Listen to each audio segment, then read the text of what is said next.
Assalamualaikum warahmatullahi wabarakatuh. Bismillahirrahmanirrahim. Syukur alhamdulillah atas rahmat Allah, kita berjumpa lagi di channel Wanita Bahagia.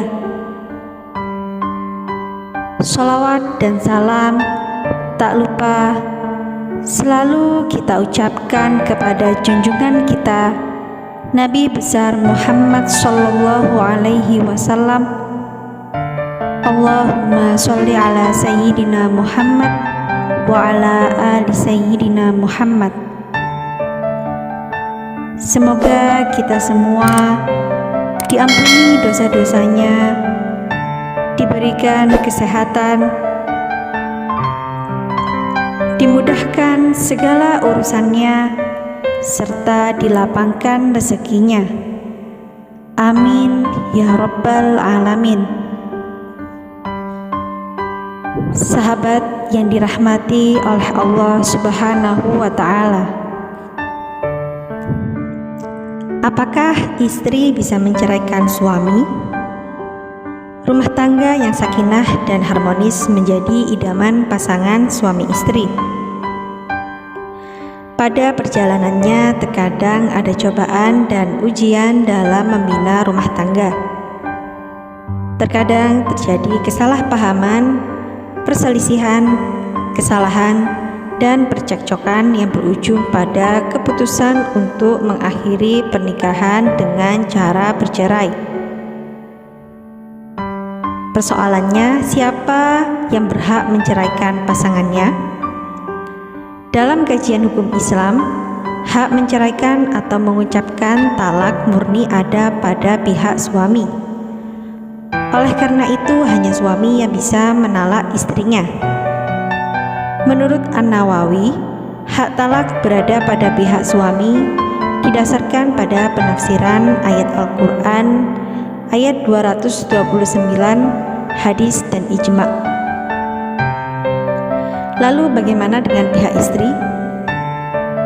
Misalnya, dalam rumah tangga ada percekcokan atau kejadian luar biasa sehingga istri tidak bisa lagi bertahan bersama suaminya dan ingin bercerai. Atau suami menyakiti istrinya dan melakukan kesalahan besar. Maka pada konteks ini istri bisa mengajukan cerai kepada suaminya dengan disertai tebusan atau istilahnya adalah khulu'. Jika suami menerima tebusannya dan menceraikannya, maka keduanya resmi bercerai. Akan tetapi jika suami menolak menceraikan dan menolak tebusannya, maka perceraian tidak terjadi dan keduanya masih sah sebagai pasangan suami istri. Perlu diketahui, hukum asal hulu sebagaimana hukum talak adalah dilarang. Menurut sebagian ulama seperti madhab Syafi'i, hukum asal hulu adalah makruh sebagaimana hukum talak. Akan tetapi hukum makruh ini dikecualikan dalam beberapa kondisi.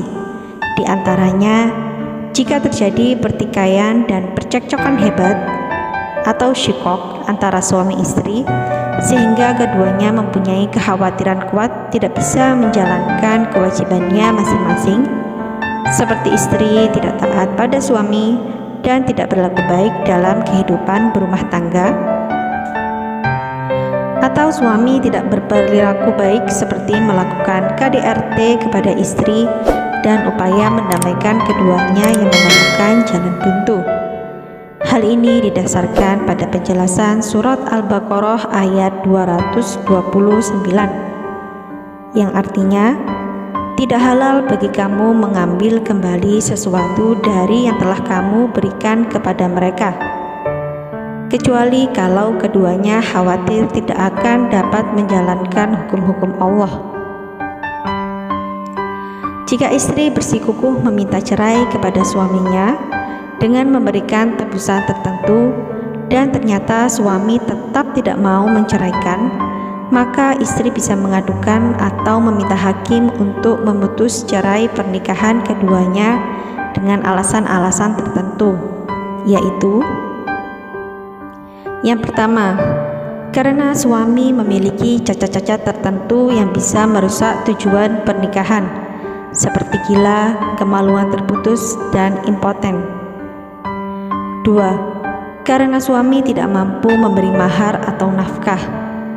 Dan yang ketiga, karena suami hilang tanpa ada kabar yang jelas. Menurut Ibn Nurud, dalam kitab Bidayatul Mujtahid, salah satu dari tiga alasan di atas bisa menjadi alasan kuat istri menggugat cerai suaminya melalui hakim. Bahkan jika suaminya tidak mau menceraikannya, maka hakim berhak menceraikan keduanya. Jika hakim memutuskannya menceraikan keduanya dengan berbagai fakta dan alasan yang jelas, maka pernikahan keduanya berakhir atau bercerai. Jika melihat hukum yang berlaku di Indonesia, pengajuan perceraian di pengadilan agama bisa dari pihak suami, bisa juga dari pihak istri. Tentu jika ada alasan yang kuat untuk mengajukan perceraian. Dalam kompilasi hukum Islam pasal 116 disebutkan, perceraian dapat terjadi karena alasan-alasan sebagai berikut.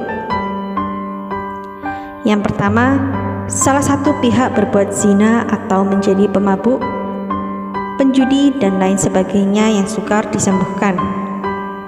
2. Salah satu pihak meninggalkan pihak lain selama 2 tahun berturut-turut tanpa izin pihak lain dan tanpa alasan yang sah atau karena hal lain di luar kemampuannya. 3. Salah satu pihak mendapat hukuman penjara 5 tahun atau hukuman yang lebih berat setelah perkawinan berlangsung. 4. Salah satu pihak melakukan kekejaman atau penganiayaan berat yang membahayakan pihak lain. 5. Salah satu pihak mendapat cacat badan atau penyakit dengan akibat tidak dapat menjalankan kewajibannya sebagai suami atau istri. 6. Antara suami dan istri terus-menerus terjadi perselisihan dan pertengkaran sehingga tidak ada harapan akan hidup rukun lagi dalam rumah tangga.